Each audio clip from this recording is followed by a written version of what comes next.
خاص طور پر ماں باپ سامنے ہوں تو دیکھو ہاتھ جوڑتا ہوں، ماں باپ کے لیے تکلیف نہ بننا۔ میرے نبی سے پوچھا گیا یا رسول اللہ قیامت کب آئے گی؟ آپ نے فرمایا تو اللہ کو پتہ ہے۔ تو اس نے پوچھا کوئی نشانی بتا دیں، نشانی؟ تو یہ بچیاں غور سے سنیں۔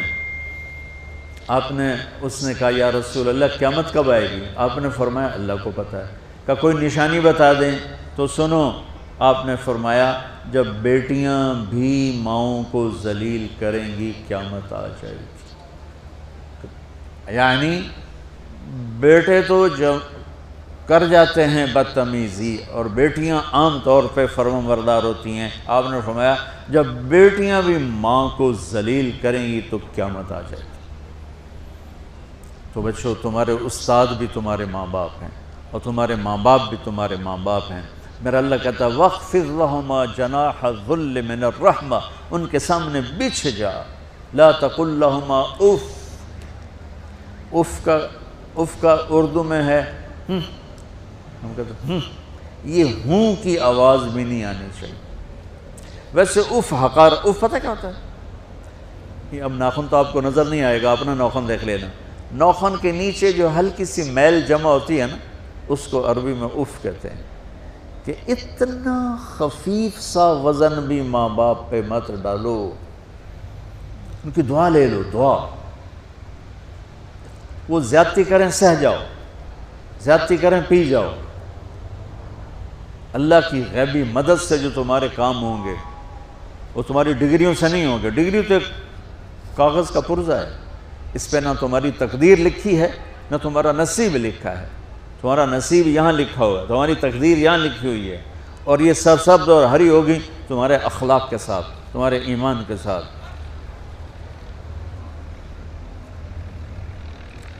موسیٰ علیہ السلام نے پوچھا یا اللہ میرا جنت کا ساتھی کون ہے؟ تو اللہ تعالیٰ نے کہا وہ جو کسائی ہے فلاں وہ تیرا جنت کا ساتھی۔ موسیٰ علیہ السلام اس کو دیکھنے پہنچ گئے، دیکھا تو ایک کسائی بیٹھا چوکڑی مار کے گوشت کاٹ کاٹ کے بیچ رہا ہے۔ وہ بڑے حیران ہوئے، اے میرا جنت کا ساتھی کیویں بن گئے؟ جب وہ اپنے سودا بیچ چکا تو ایک گوشت کا ٹکڑا اٹھا کے اس نے ڈالا تھیلے میں اور چل پڑا۔ موسیٰ علیہ السلام بھی ساتھ ہو گئے۔ موسیٰ 4 بڑے نبی ہیں، نوح، ابراہیم، موسیٰ، عیسیٰ، اور ان سب سے بڑے ہیں محمد مصطفیٰ صلی اللہ علیہ وسلم۔ وہ گھر پہنچا تو موسیٰ علیہ السلام بھی اجازت لے کے اندر آ گئے۔ اس نے جا کے وہ گوشت کے ٹکڑے بنائے اور سالن پکانا شروع کیا۔ آٹا گوندھ کے رکھ دیا، سالن تیار ہوا، آٹا نرم ہوا، روٹی بنائی، تھالی میں رکھا روٹی سالن، اور ایک بڑھیا اپنی چارپائی پر ایسے لیٹی پڑی تھی، یوں کر ٹانگیں سکڑی ہوئی اور ہاتھ یوں ایسے کر۔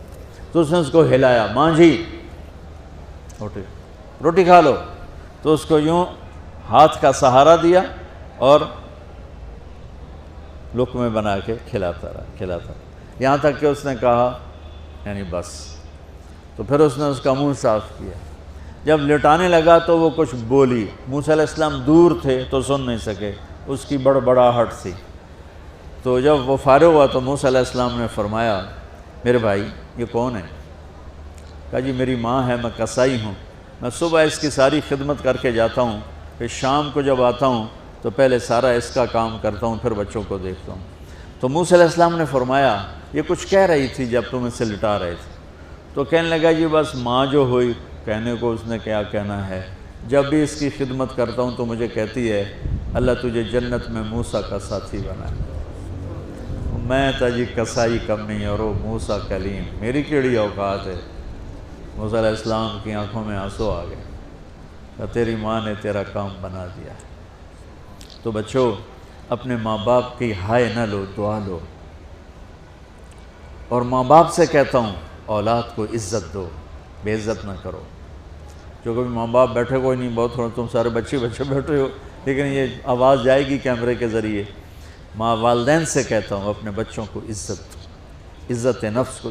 تم کل کو باپ بننے والے ہو، تمہاری کل شادیاں ہونے والی ہیں، یہ ماں بننے والی ہیں، تم باپ بننے والے ہو۔ اللہ کے واسطے یہ جو ہمارا تعلیمی نظام ہے اس نے ہمارے بچوں کو پاگل کر دیا ہے۔ 3 سال کے بچے کے اوپر بستہ لادنا، یہ اس کو تباہ کر دینا ہے۔ اس کے سارے نیورون ہی جل جاتے ہیں. اور 3 سال کے بچے کو ماں کی گود چاہیے، اسکول نہیں چاہیے. میرے نبی نے کہا 7 سال تک نماز بھی نہ کہو تو کیا کرو، وقت دو، محبت دو، عزت دو، احترام دو. 7 سال میں ہر شے بھر جائے گی، پھر واپس تمہیں کرے گا، ساری زندگی تمہیں واپس کرے گا. ہمارے آج کل کے جو نوجوان والدین ہیں، ایک تو ان پر اسکول کا فوبیا سوار ہے، دوسرے سے موبائل کا عذاب سوار ہے. بچہ بات کرتا ہے، ماں موبائل میں لگی ہوئی، کوئی ڈرامہ ویکھی جاتی، ہاں بکو کیا کہتے ہو، سن رہی ہوں.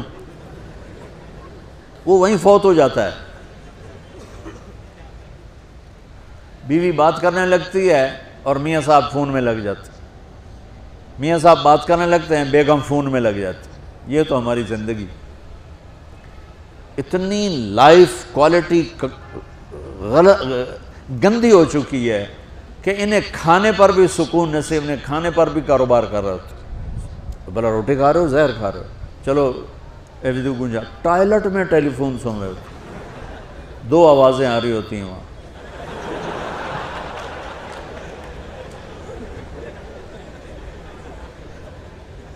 کچھ اپنے نبی کی زندگی کو سیکھو، اعتدال. میرے نبی سے عبد الخالق کی تو ایک چھوٹی سی یونیورسٹی ہے، میں بہت بیزی ہوں.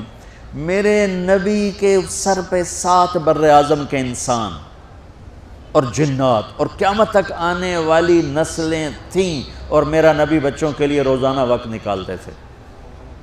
اور وقت کیسے نکالتے تھے؟ ان کے لیے گھوڑا بن جاتا، ہاتھ پاؤں زمین پہ ٹیک کے، کمر کو لیول کر کے، آؤ میری کمر پہ بیٹھو. دونوں بچوں کو کمر پہ بٹھا کے حسن حسین کمر میں چکر لگا کر پھر کہتے تمہارا اونٹ کیسا ہے، جس کو اتنی ذمہ داریاں ملی ہوں. وہ وقت نکالے. یہ سبق تھا نسل کے لیے، امت کے لیے. پھر دونوں بھائیوں کو اتار کے اکیلی زینب کو بٹھا کے چکر لگاتے، جھولے جھولاتے، کشتی کراتے، خود کشتی کرتے، ان کے ساتھ کھیلتے. بچوں آپ حیران ہوں گے، حسین 6 سال کے، حسن 7 سال کے، اور 7 سال میں کوئی ایک نصیحت بچوں کو نہیں کی، بس دل دیا ان کو، محبت دی. ہر شے آج کل کے ماں کو کہ عام ایک مثال سے بات عرض کرتا ہوں جو بہت آسانی سے سمجھ میں آ جائے گی. یہ جو ٹیلی فون ہوتے ہیں، مجھے تو صرف وہ بند کرنا اور وہ آتا ہے، سننا آتا ہے، لیکن اس میں ایک بلوٹوتھ ہوتا ہے جو سنتا رہتا ہوں. اگر وہ آف ہو تو کوئی ڈیٹا شفٹ ہوگا؟ لگے رہو ساری رات لگے رہو. اسے آن کرو گے تو ڈیٹا شفٹ ہوگا. آج کل کے والدین نے اپنے بچوں کو بلوٹوتھ آف کیا ہوگا اور ڈیٹا شفٹ کرنا چاہتے ہیں. وہ کیسے شفٹ ہوگا؟ وہ کبھی اوپر سے گزر جائے گا، کبھی ادھر سے گزر جائے گا، کبھی ادھر سے گزر جائے گا. شدت، سختی، ڈانٹ ڈپٹ، طنز تانے. میں نے چھوٹی عمر میں سگریٹ پینے شروع کر دی، کوئی 5-6 سال کی عمر، 6 سال کی عمر، اور اتنی عادت پڑ گئی کہ ایک دفعہ میں چھپ کے پی رہا تھا، میرے چھوٹے بھائی نے دیکھ لیا، اس کی عمر 4 سال. میں کہا طاہر میاں دیا میں نا، وہ آیا، میں نے ایک اس کو پلا دیا کہ میری شکایت نہ کر. ایک میں نے اس کو پلا دیا کہ یہ میری شکایت نہ کرے. اب مجھے سگریٹوں سے ہٹایا جا رہا ہے. کیسے کہ میری ماں نے میرے بازو پکڑے ہوئے ہیں اور میری خالہ کے ہاتھ میں چمٹا ہے اور چمٹے میں انگارہ دہکتا ہوا، اور وہ میرے یہاں پاما تیرے منہ میں پینے کا سگریٹ پینے کا. او میں نہیں پیندا. یہ ماں باپ یوں کرتے ہیں. نہیں آیا، نہیں چھوڑے. وہ تو تبلیغ میں آئے تو اللہ تعالیٰ نے فضل فرمایا. اتنی چھوٹی عمر سے میں نے سگریٹ شروع کی. وہ گاؤں کے دیہاتی ماحول میں سارے پیتے تھے حکا اور سگریٹ، تو میں نے بھی شروع کر دی. تو یہ میرے منہ میں انگارہ ڈال رہی ہے. انگارہ ڈالنے سے آدمی نہیں ہٹتا ہے، وہ اور ضد میں آتا ہے. محبت دو. کل کو تم والدین بنو، باپ بنو، یہ مائیں بنے، بچوں کو عزت دو، محبت دو. میرے نبی جب حضرت فاطمہ آتی تھی ملنے کے لیے، کھڑے ہو جاتے تھے. بستر پر بیٹھے ہیں، زمین پر بیٹھے ہیں، کرسی پر، کھڑے ہو جاتے اور آگے بڑھ کے فاطمہ کا ہاتھ پکڑ، پھر یوں چومتے، بوسہ لیتے، پھر ہاتھ پکڑے آ کر چارپائی پر بیٹھاتے، اس کے بعد خود بیٹھتے تھے. اتنا پروٹوکول اولاد کو دو گے تو پھر وہ واپس آئے. یہ ساری آپ کی اولاد ہے، یہ تمہارے باپ ہیں اور تمہارے اصلی ماں باپ ہیں. ان کو عزت دو. یہ ایک چیپٹر میں نے تمہیں آنے والے فیوچر کے لیے دیا ہے کہ اللہ تمہارے گھر آباد کرے. تو یاد رکھنا، گھروں کی آبادی کا تعلق شکل صورت سے نہیں، ڈگری سے نہیں، پیسوں سے نہیں، سونے چاندی سے نہیں، اللہ کی قسم صرف آپ کے اخلاق کے ساتھ۔ اگر آپ کے اخلاق اچھے ہوں گے آپ کا گھر ہمیشہ آباد رہے گا۔ اگر آنے والی لڑکی کے اخلاق اچھے ہوں گے گھر ہمیشہ آباد رہے گا۔ اگر زبان کا بول زہریلا ہو گیا زندگی برباد ہو جائے گی۔